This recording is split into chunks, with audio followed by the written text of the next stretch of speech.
Vai. Seminário de Educação Física. Tema: Antiguidade. Integrantes: Daniel, Gustavo Lacerda, Gustavo Santiago, João Guilherme, Malcolm Rezende e Otávio Mota do 2º CG. A Antiguidade foi um período na história da humanidade em que surgiram os primeiros povos civilizados.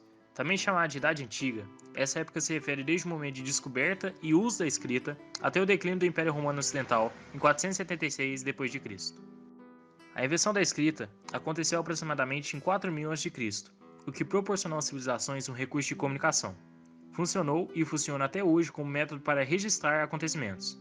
A escrita mais usada e conhecida da antiguidade era o hieróglifo, que utilizava símbolos e desenhos para expressar uma ideia. A antiguidade vem logo depois da pré-história e é seguida pela Idade Média, Idade Moderna e posteriormente pela Idade Contemporânea. A história da Idade Antiga é baseada em eventos históricos ocorridos na região da Europa, Ásia e África, onde surgiram as primeiras cidades civilizadas e com organização política e econômica. Apesar disso, cada local possui uma forma de distinguir seu período histórico. Em se tratando disso, foi possível dividir a Idade Antiga em 2 pontos de vista, o oriental e o ocidental. Cada período histórico tem ou teve seu próprio padrão de beleza.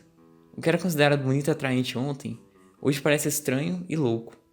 As louras substituem as morenas, as gordinhas substituem as magras, e depois as magras voltam a reinar, e as mulheres com pele negra substituem as com pele branca.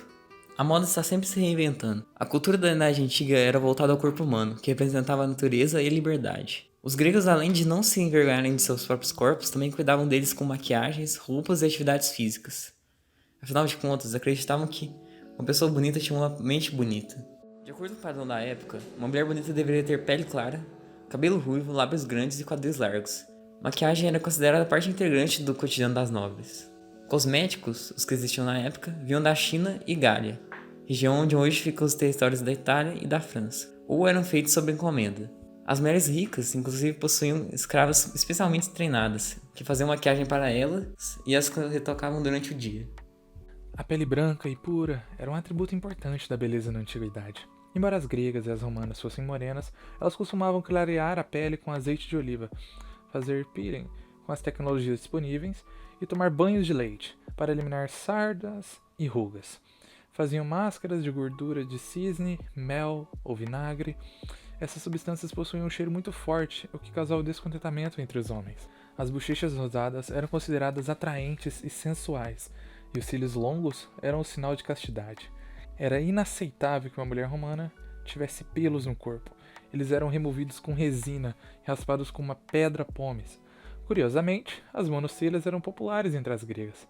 Assim, as habitantes da Grécia Antiga não só deixavam as sobrancelhas crescer, como também as pintaram e colaram extensões artificiais.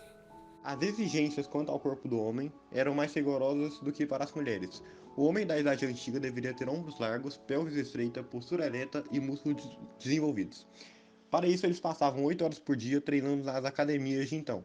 Nos estabelecimentos exclusivos para o treinamento de modalidades como o boxe e a luta, a maioria se exercitava sem roupas. O objetivo dessas atividades era a preparação para se tornarem soldados ou competir nos jogos públicos. No século I, os homens do Império Romano ainda tinham como educação básica o corpo pleno, isso para poderem se tornar soldados perfeitos. Por aqui, o corpo atlético e perfeito ainda é o ideal de beleza obrigatório.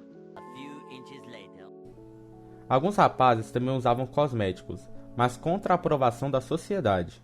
Ao contrário da mulher, o homem deveria ser bronzeado, como se estivesse trabalhando sob o sol. Era aconselhável que usassem perfume e removessem os pelos. Um homem com muito cabelo e pelo era considerado sujo. Por conta disso, o modelo de físico ideal visava o equilíbrio das medidas proporcionais. Músculos torneados e corpos esbeltos eram mais bem vistos pela sociedade. Além disso, as mulheres evitavam a exposição ao sol, por não consideravam o bronzeado algo atrativo.